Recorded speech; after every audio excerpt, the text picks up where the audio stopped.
Sorry, I don't TikTok. So we're gonna open a bottle of wine for you, give you a quick demo, just so everybody recalls how to do that properly. We're gonna do decanting, we're gonna do, talk a little bit about glassware and the like. Anyone remember the 3 V's that we need to know before we walk to a table? Variety, vintner. I think he was probably first. Vintage, variety. See, look at this. You pay attention, you get shit.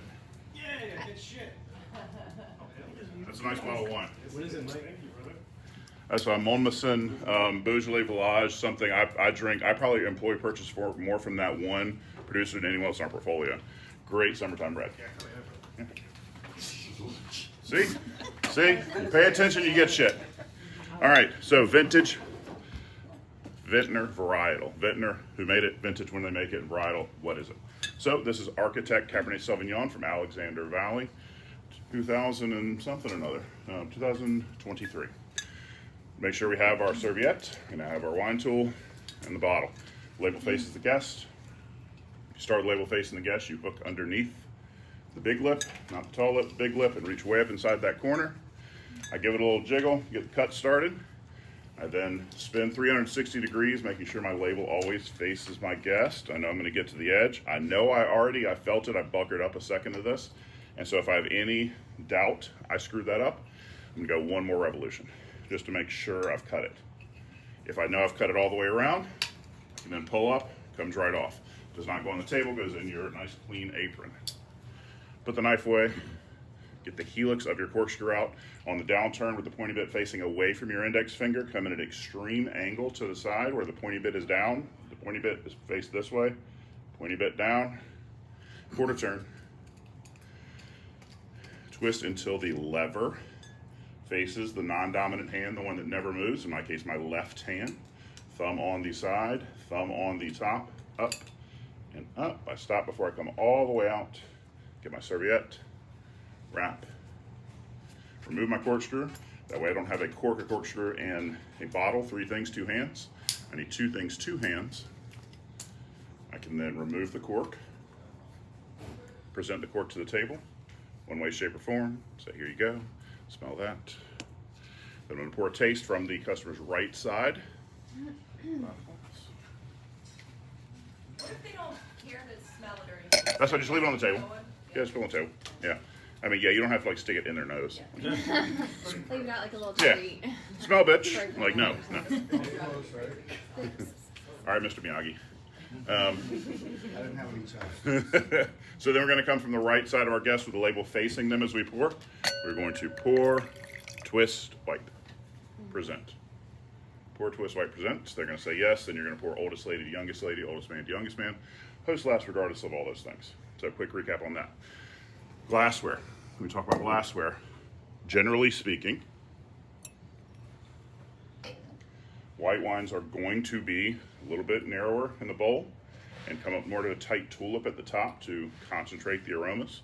Red wine glasses typically are going to be wider in the bowl and come up more straight-sided to increase oxygenation.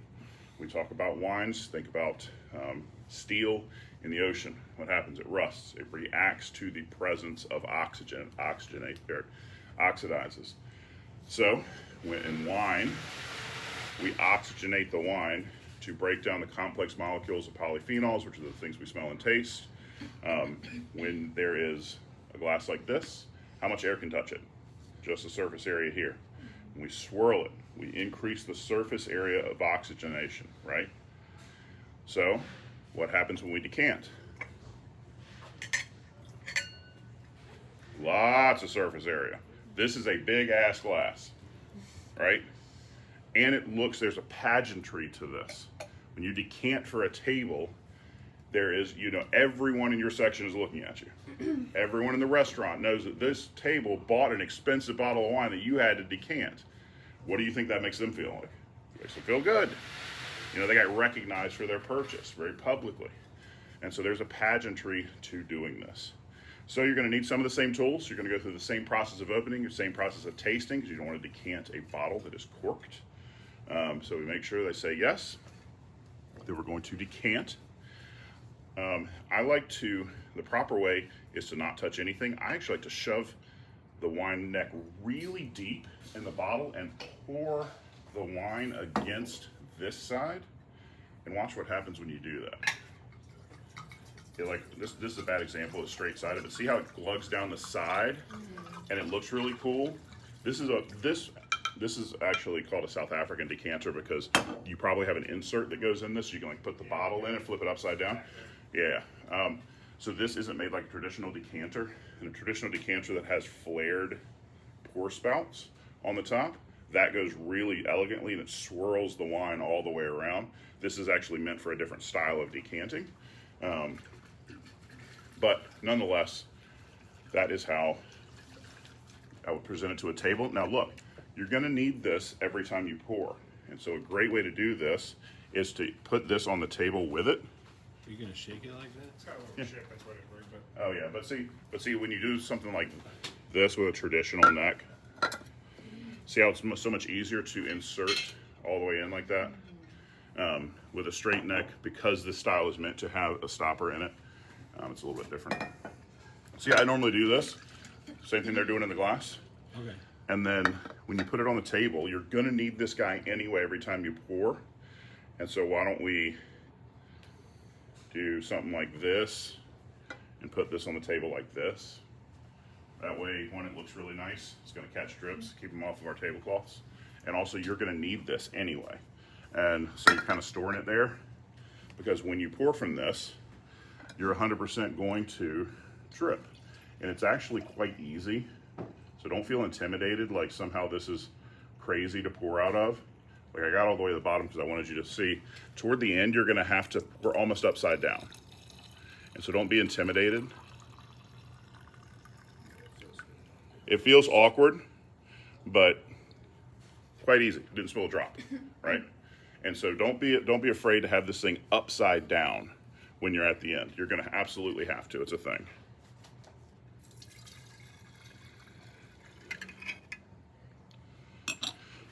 Cool. Wine service temperature in general. In America, we serve our white wines way too cold, our red wines way too hot. Think about cellar temperature. In Europe, they actually go down to a cellar and get red. So typically reds are like 55 to 60, and whites are kind of like 45 to 50. Not much you can do about that, but if you ever hear someone complain, they're like, oh, this white's too cold. They're not just being pretentious. Like that white probably is too cold, but you got it out of the beer fridge. So that's just a thing, just for your own knowledge, that is actually a thing. As far as, I think we're on your second page now. We kind of went through sequence of service. The only one thing I will say that we haven't spoke on yet is the check back.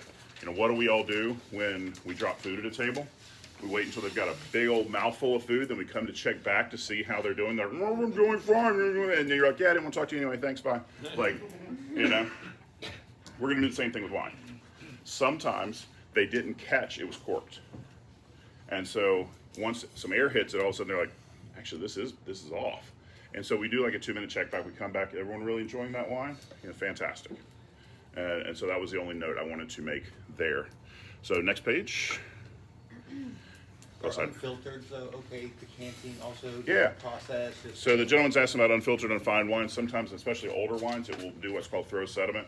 That is the really microscopic grape skins that are in solution normally, but after like 10 years, 15 years, they actually start to fall out of solution and look like kind of like sand at the bottom a little bit. You'll see some old school somms with a light on the table, and they'll take the wine, remove the whole foil, and then pour with like the light on the table and look up through here to see when the sediment comes up, and then they'll stop and leave just a little bit in the bottom of the bottle to hold the sediments.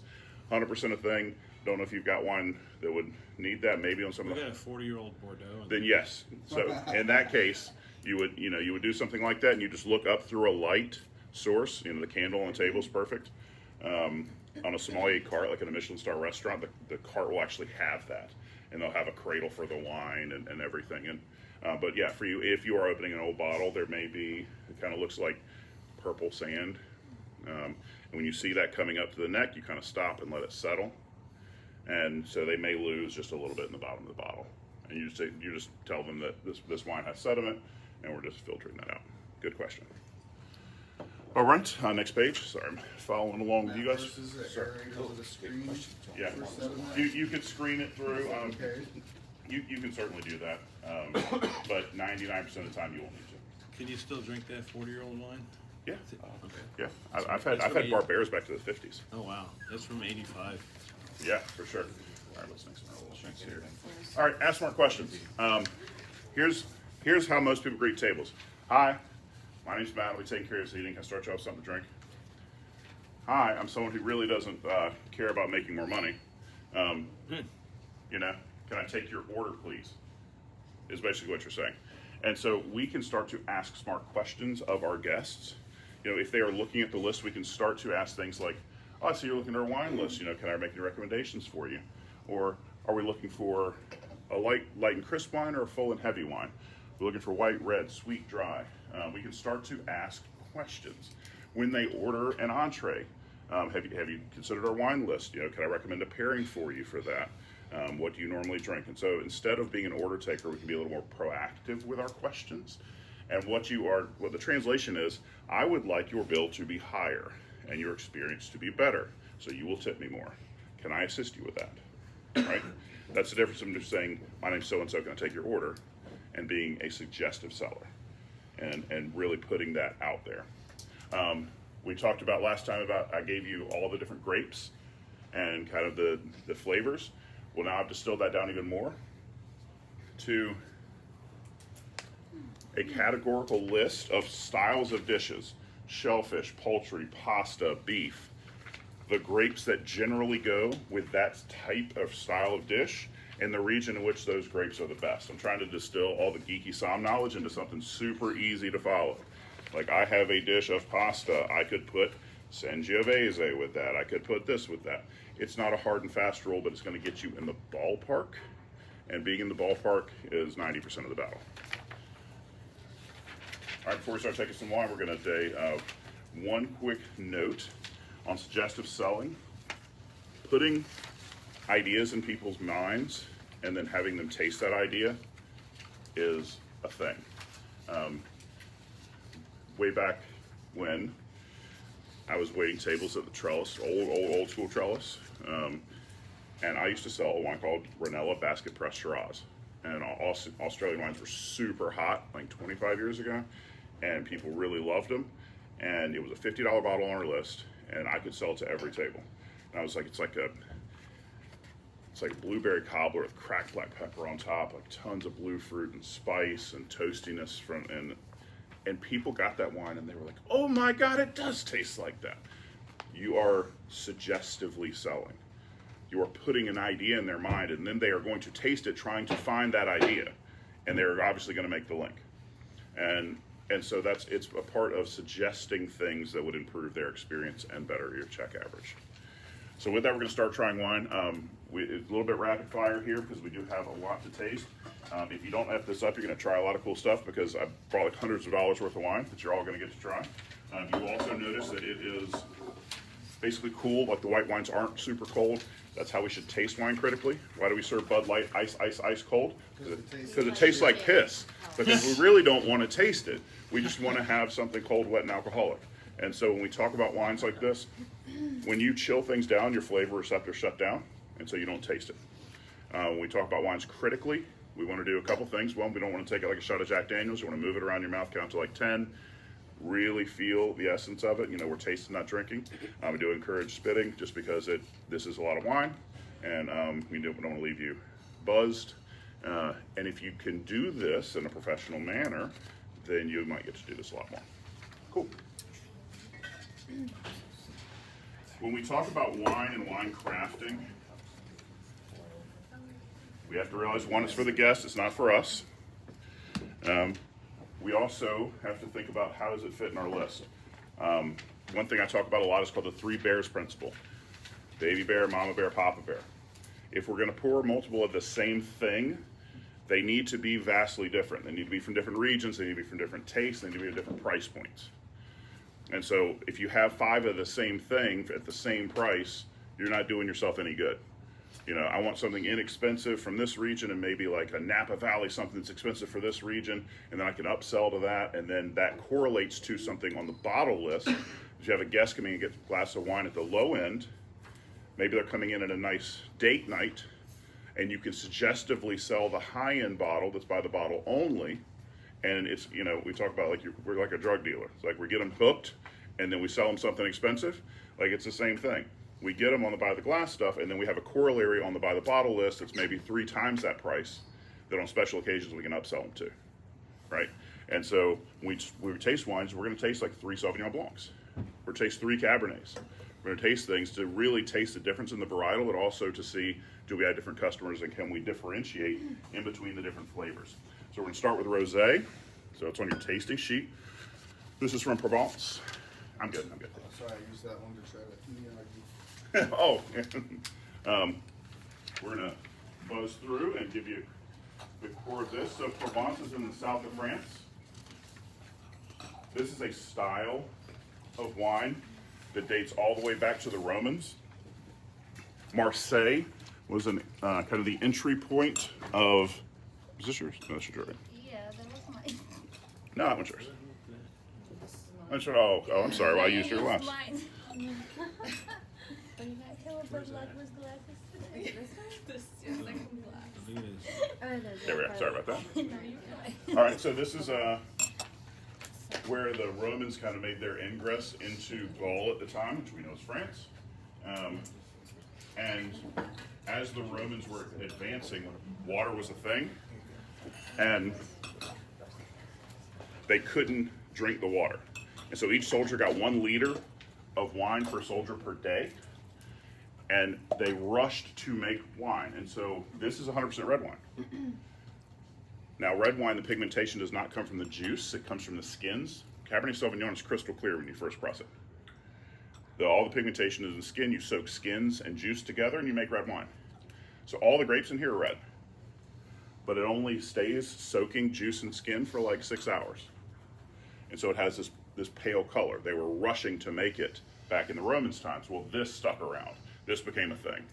And rosé is a fantastic thing to sell this time of year to red wine drinkers. All over Europe, guys that drink nothing but red wine, this is what they drink. I was in Madrid one time, and these guys that were working jackhammers in the square I was in were like making this huge mess. I was hating them. I was like, oh my God, I'm in Madrid, having this beautiful lunch, and these guys are working with jackhammers. Well, they stopped for their lunch break. They got out their thermos, they flipped the lids upside down, got a bottle of rosé out and poured a rosé for all the guys and had their lunch. And I was like, oh, I was so biased as an American. I'm like, oh, that's pink girly juice. Like, no, it's construction worker juice in Europe, right? And so this is a fantastic wine. Pronounce it for you. This is Mirabeau Forever Summer Rosé from Provence, France. Rosé is a red wine summer drink. Yeah, it is 100% red wine. It's just not they make a red out of this same tank. They do what's called saignée, to bleed off of, and they actually extract some of the juice. It concentrates their red wine, changes the skin to juice ratio, and it makes them another product. This should be crisp, kind of like underripe strawberries. Do we have people that drink rosé? A little bit. And this would be a seasonal thing. I could see bringing this in now, and then when it starts to get in the cooler months, remove it and maybe add a red offering in its place. Kind of think about the wine list, not something that stays for like 10 years, but something that stays for 6 months. And then, you know, gets adjusted a little bit to be appropriate for the season. I'm sure the culinary side is doing the same thing. And so it brings synergy front of the house, back of the house. Probably good with fruit. All right, now we're gonna try 3 Sauvignon Blancs back to back. I think we are.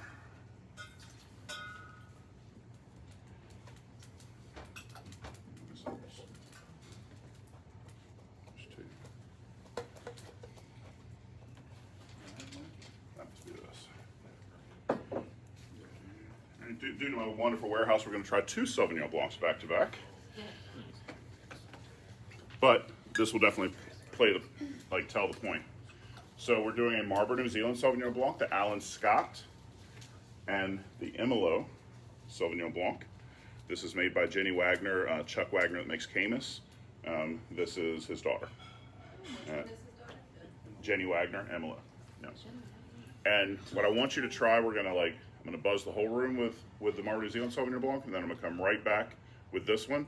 And this is my kind of idea of two crazy different styles. Like if you're gonna pour two Sauvignon Blancs, they need to be light years apart in taste. And so we're gonna start with Alan Scott. So Marlborough New Zealand is a style that a lot of people really resonate with. It's grassy, grapefruit, even a little jalapeno action. It has like a vegetal side. Kiwi? Yeah, sure. They call them the Kiwis. Yeah. It's in most of the soil, right? It's in most of the wines. And so, super aromatic.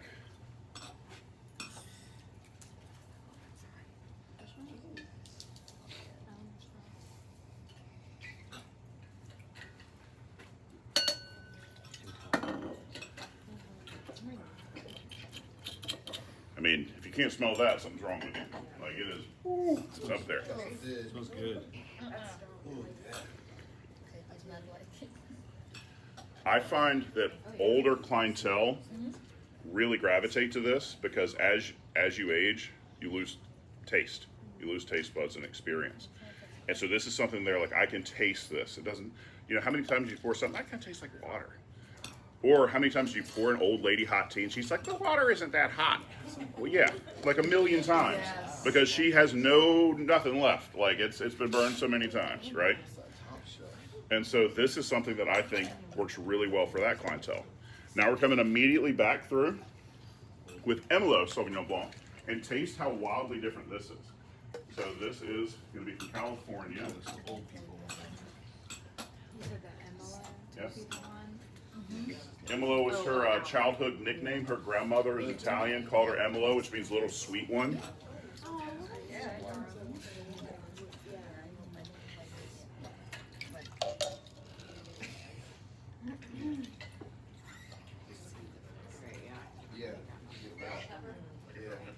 Yeah. Yep. Grass. This tastes like grass. This one much better. Yeah, that like capsaicin note is actually really indicative of Marlborough New Zealand. So how does this taste different? Wow, it's so much lighter. Yeah, so much. Doesn't have a little bite to it like the other one Yeah, had. this It seems more earth than fruit, than more spice, more peppery kind of. It doesn't have that knock you down scent Exactly. like the other one. So the Marlborough New Zealand might have like 3 flavors that are super pungent. This has a lot more layers of flavor, but more subtle, more rich.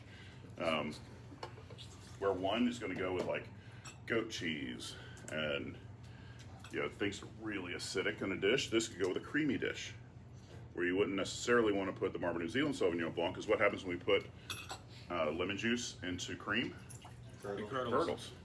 So do we really want to have like a super high acidic wine with like a fettuccine alfredo? Probably not. And so those are kind of the pairing ideas that we think about on like a macro scale. Like this has a creaminess to it. We either want to compare, contrast. We either want to be aligned with like a creamy white with a creamy dish, or we want to oppose like a spicy dish and a sweet wine. So just general macro ideas for wine pairing.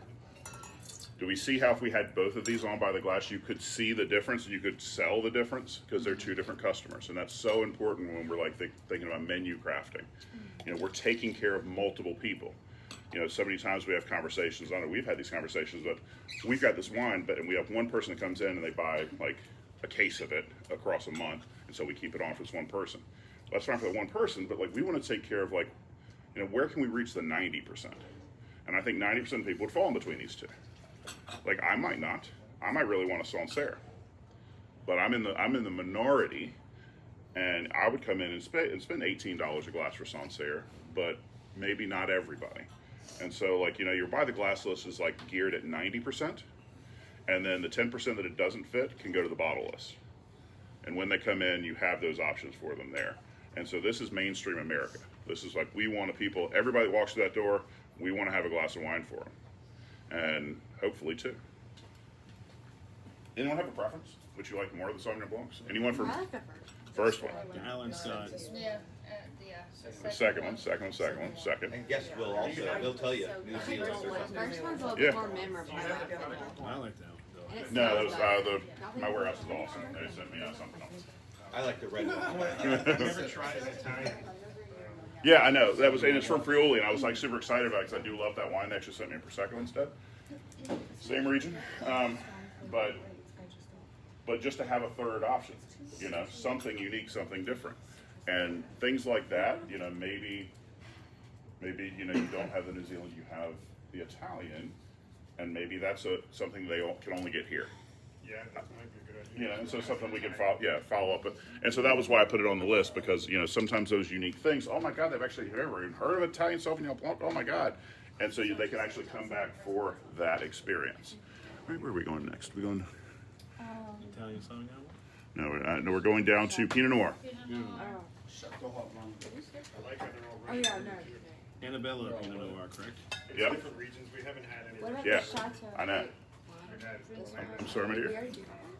No, we're coming with it now. Oh.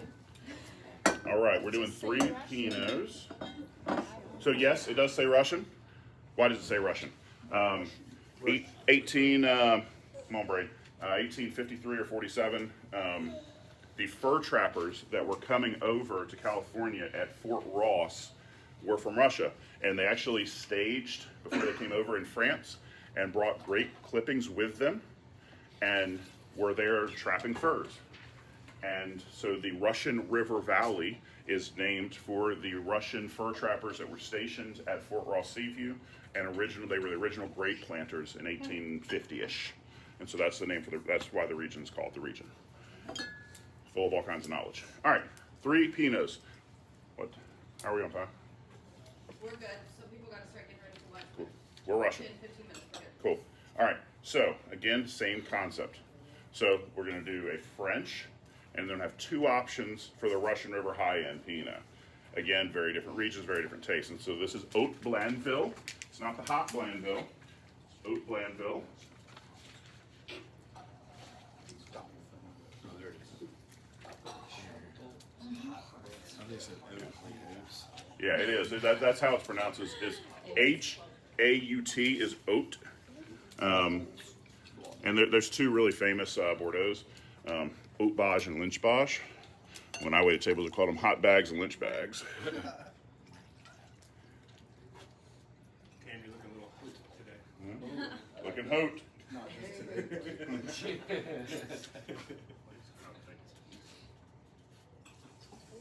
All right, so we talked about this. This would be an entry tier glass for $9 glass Pinot, and then we'll have it rushed over the top. Entry tier. Also, whenever possible, especially on our rail pours or our house quote unquote pours, screw tops always make it nice for the bartenders. And so here we want light, we want fruity, we want to beg a second glass. The biggest compliment you can ever pay for by the glass program is you accidentally drink it too fast, and then your entree comes up, and you're like, "Oh, my wine's gone. I have to order another one." Should have already had a bottle on the table. Yeah. So what we have here is you can feel a tartness to it. Like acidity is kind of the vehicle that pairs food and wine together. And so we have kind of like a tart cherry note to this.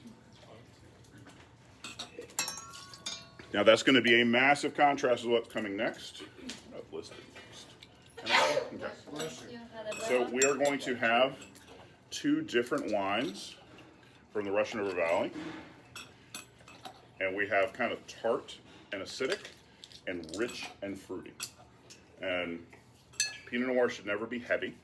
It should never be dark. It should be light in color. It has the lowest anthocyanins of any other grape. Anthocyanins are the pigmentations in the skin, or skin tannin, if you will.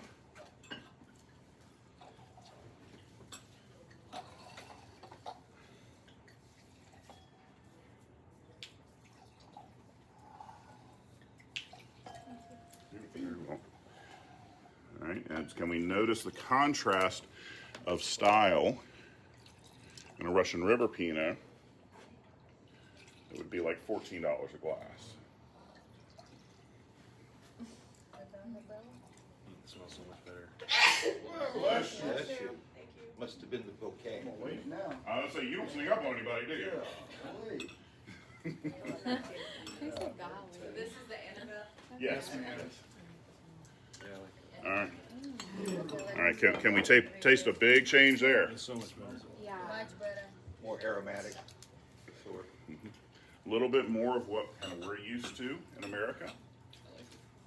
Round, rich, full, fruity. It's get the regional call out, which I think is important on your high-end wines. Like, you know, you guys could absolutely have an $18 glass pour, $20 glass pour, but it needs to be like Camus. It needs to be like, people need to associate value.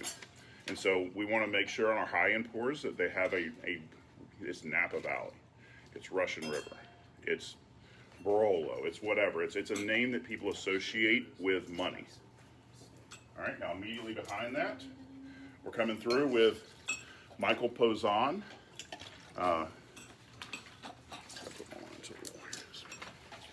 Russian River Pinot.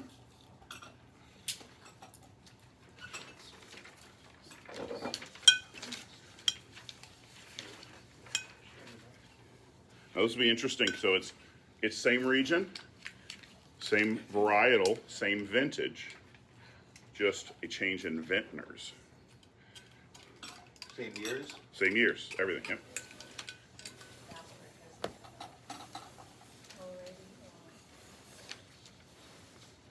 Same altitude. General, I mean Russian Rivers. Right. Down the valley. I was digging for something. No pun intended. No, it was not. Yeah, you tell me. All right, so then I want you guys to vote, one or two. This one or the last one? This one's the last one. Not the brightest bulb. You mean between the two Russian rivers? Yeah, Okay. two Russian Rivers, one or two. This one's definitely a little bit more bitter, in my opinion. Yeah, I like the first one. The first one's a nice little middle ground. This one's a little bit more. Has a little more tartness to this, a little more acidity in this. This More one's trash tannins. talking a little bit. Okay. I think the first one had a little more vanilla, maybe. A little more oak influence, probably. Yeah, I like the second one. Second one. You like the second one, Mark, you like the second one. That's, they're bitter people, that's why. I'm the first one. I like the second one too. It just goes down smoother at the end. No. You all like this one the best? So everyone likes number one? No, I and like these two number guys like two. oh, No, I like it. This one is smoother on the other. You are Yeah, right. It doesn't have an aftertaste like the other Now, one. now which of these is, to be bad English, more different than number one? Definitely the second. Yeah, the second one's more different than the first. I don't know, it's tough. You know? Number two? I mean, we're splitting hairs here. Yeah. But see, like this is something I want you guys to own because if we add both by the glass at a low end and a high end Pinot, I want you to be able to articulate that difference to the guest. Yep. And it'd be like, you know, the first is more tart sour cherry, you know, easily drinkable. The other one has got more, like if we went with number one, more vanilla, more richness, more this, you know. And that's why we're tasting with you guys, so you can then articulate it to the guest. And then you're like, well, we taste them in line if I can tell you the exact difference in between the two. All about empowerment. So, final vote. Who are my one people? What, number one? First one we had. Yeah. 2, 4, 5. You're talking the first of the Yeah. Russian The River? first Russian River. Forget the French one. Wait. 4. There was two Russian Rivers. Two Russian Rivers. This All right. is the second one. The one All right, and then- before the All first one. Two, yeah. And then who's number 2, the second one in the glass? The Michael Pozzan. Is Damn. it split? No. I think number 2's got it by one vote though, but it's close. But again, we're splitting hairs. This is same. Small nuances. But see how easy, like, Well, not this that is the one. this is the type of conversation that's important on our wine list, because it makes, if we're interested and we're having a good time tasting it, our guest is going to have a good time tasting it as well. All right, and we might have. All right, we're just going to skip to the cabs, I think, because we're in a bit of a time crunch for you guys setting up for lunch. You know what?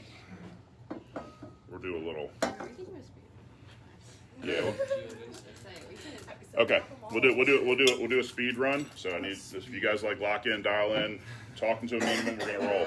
So Sangiovese by the Glass. This comes from Tuscany. Tuscany's a region. This is Just the like one. Hampton This is Roads. the one I've been most interested in.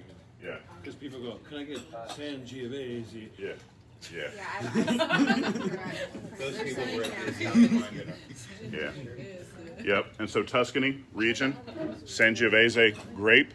This is a grape that makes Chianti. It makes Brunello. Makes Vino Nobile. This is your pizza pasta wine. Oh,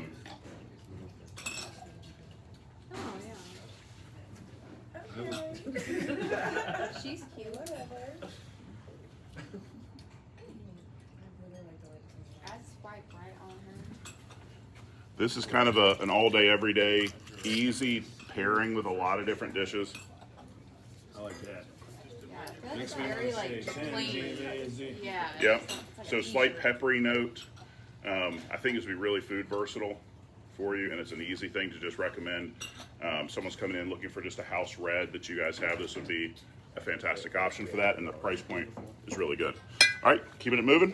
Food versatile. It's I like fucking- that. It tastes like red wine. Thank you, ma'am. Yeah, but we're not. Yeah, I could imagine. You said I was like, I was like picturing the pizza oven back there. Yeah. All right, so next wine coming in, Melbach.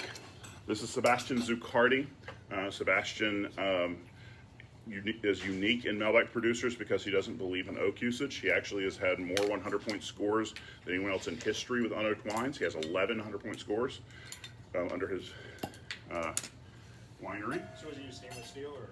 He uses concrete vats. Concrete, naturally, So they are sourced. The rocks and sand are sourced from the same vineyards that the wine is grown in, and so he wants to add nothing and subtract nothing. Oh, so yeah, basically just it's the same. Yeah, this is yeah. it'd be really good. Walk in 20, like, walk around. All right, ding, ding, ding, ding, ding. We're trying to move through. For the hangover. It is very mellow. Yeah, that's This one is malted, right? very. That's what I'm saying. Like, All right. So on this for me is like your Merlot pairing. So I think Bernard Griffin's probably going away. So I think this encompasses that person as well.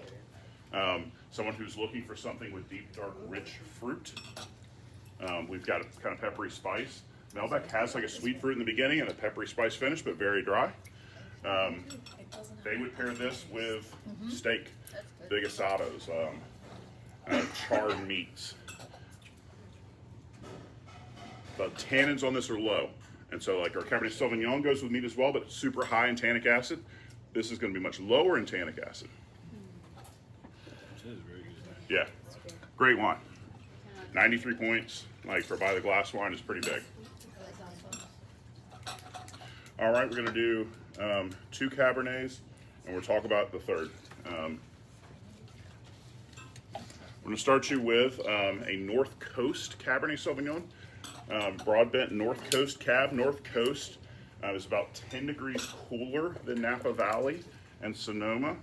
And so you get a little bit more leaner style of Cabernet. A little bit more European style. And again, the main thing between these next two, taste the difference. Can you sell the difference? Because if you can't, there's no need to have them. Like, so that's why we're trying them like we're trying them. So, North Coast Cabernet Sauvignon. You said that 10 degrees cooler makes it what? Okay, so generally when you have a cooler climate wine, you preserve more acidity in the wine. The Somme term is leaner style, which is the ratio of acid to fruit. So if you've got low acid and high fruit, we call that wine fatty, where the acid doesn't support the fruit. And if it's more acid than fruit, we call it lean, because it actually sometimes can overpower the amount of fruit with the amount of acid.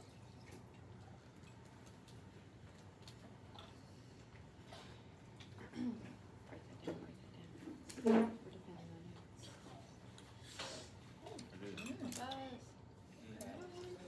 why I ask questions. do you think about that? It's good, I like it. Yeah. Yeah, that's good. I don't know where that. It's not too bitter yet. Yeah. Nice.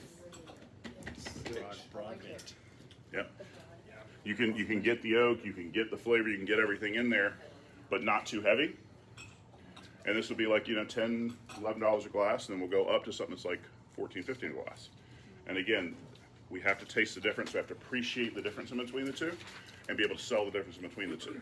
If you can't, you don't need it. So I think that's great. I think your average person sits down and says, I'll take a glass of cab, is going to be super happy with that, Yeah. right? For sure. Not water rinse. Cab is closer to cab than water ever will be. I think we're on architect. Where's the top of my sheet? Is this architect? Yep, this is the Architect Cabernet. Alexander Valley, well known. Yep. Thank you, sir. So they actually source from the same grower that Silver Oak Cab comes off of on their Alexander Valley vineyard. Are they still making that? They are, at least to my knowledge. I haven't seen it anywhere recently. What, Silver Oak, Alexander Valley? I just haven't seen it. They sell it at Yaka. Is the architect with you? Yes, ma'am. So it's by the same producer? It is the same owner, but it's vastly different It's more, on the way it's produced. it's more mellow. Yeah, you'll notice an immediate change. Orthodox Providence is one of the most nice. This one, you gotta get antacid. I like the other one. 1 in the morning anyway, but This is like more balanced, right? Yeah. It's not as dry as the other one. Heading out for foods first. Yeah. It's more expensive. Thank you. You just said the. All right, guys, can we taste the difference in between these? It's more mellow and not as dry as the other one. I feel like. Or am I not getting that? Yeah. The first one was like more full body. Yeah. I agree This with one's you. more balanced, I think, Yeah. for sure. You know what else this thing is sat in for the last hour? It's been aerating. Canter. Canter. It's opened This is the up. first one I wanted to swallow. It's my favorite one. This one, Amen. there's actually a lot more structure to this. There's more tannins in this for sure. It's that furry feeling. It leaves your mouth kind of that slightly furry thing, dry feeling. Much darker fruit, more cassis here. Less acid actually. It's actually, I think, fuller in fruit and a little less in acid. More in tannins. Rounder, richer, fuller. And so I think that gives you an appreciation of the difference. We're still kind of within the same state, but we're looking at different vineyard sourcings, different price points. You know, if someone's got a big ribeye, they're coming in, you got golfers or somebody like this is a great wine for them. I put Camus on here as well because they have an entry tier Camus that could easily be an $18, $20 glass pour. Maybe not a perfect going into the summer, but kind of an idea of going into the fall, or like graduation weekends. Yeah, that is 100% doable. Yeah, its name will sell. And so maybe going into graduation weekends, big weekends, things like that, run it as a special and see. But in the fall, I think that could be a fantastic addition for you, and really gonna up your check average. If someone can sit down and have a glass of Camus for $18 a glass, they're gonna do it because they've associated. And really, you guys are surprised. Your by the glass program is slightly under where Riverwalk is, which is shocking to me. And so I think we can bump you up a little bit and actually give you an opportunity to sell better glass wine. Under their alcohol sales? No. Quality of wine. No, not quality, even that. Just Price? they don't have $9 glass pours, and they go up to like 14 or 15 at Riverwalk, and you guys absolutely like could their hit prices them. is what Like, you're saying. yeah, Oh, yeah. yeah, Oh. yeah, the prices, and That's I don't think, upgrade. yeah, I was like, I want to give you guys the opportunities to get up to that higher end glass pours, Yeah. because I think you have the clientele to do it as long as they can associate value to it, and they're like, oh, I can get Camus for that. Oh my God, that's amazing. Like I'm going to step up to that. And now $15 glass pours are more common than $9 glass pours. And people say, well, that's expensive. Well, how much is eggs? How much are eggs? Like, Oh, eggs. yeah. Like, It was like 6, 7. yeah, they used to be like 2. So what do you think happened to wine? Do you think it went down? No, it did the same thing. All right, we're going to talk about the last 2. We won't taste them, but you need something for sweet people. They are a left out demographic of wine drinkers. We love to hate on them, but their money's green too. And so I'll just leave these here. You can have fun giving yourself diabetes later. But having a Moscato, having a Riesling, taking care of these guests I was blown away. The Williamsburg Pottery used to do these big wine festivals, and I bet they had 30 Moscatos open, and people would drive from Chesapeake. They would drive them and I'm like, what the hell is this? It's the craziest thing ever. Like, these people literally drove like an hour and a half to come drink 30 Moscatos. Like this, it's wild to me, because they are such an underserved part of wine drinkers. We all love to hate on them, myself included. And so making sure you have something and you've actually given some thought to that part of your program, that when the sweet wine drinker does come here, that we've got something for them. You know, Barnum and Bailey said there's a butt for every seat. There needs to be a wine for every palate. And so we want to make sure we're taking care of everybody. We will leave these here. Wrapping up so you guys can get set up in the very end. Wine 301 is going to be class participation time. You are going to hate it, but I'm going to love watching you squirm. So I'm giving you an idea of what that's going to be like. We're going to be role playing with each other. And What am I gonna wear? so, all right, well, we got 60 seconds left. Stay with me. Stay with me. So I gave you some scenarios to think about that we're going to be doing. What about waiting on a seafood-based table? What are some kind of suggestions off the list and off the things that we just tried could we sell to a seafood-based table? What about a steak table? Everybody at the table is ordering big reds. How can we accommodate that customer? All right, those two are pretty easy. I think we can all do that. Last page, what about celebrations? Are we capitalizing on people that are here celebrating something? Do we know about our sparkling wine program? Like, do we have something to make sure that when someone's coming in for, you know, graduation weekend, what are we recommending them? Do we have a low and high price point for them? And then finally, the first date buyer, first time here buyer. What are we doing to reach that person? What do we have on our list that can maybe get them in and out at $50 a couple kind of idea? That is your repeat customer you'd like to retain. Customer acquisition costs are something we talk about in business, how much it gets someone to walk through the door. But then if they're here, and maybe they normally only go to like Chili's and Applebee's, and they come here and they're like, wow, like, do we want to laugh at them and then they never come back?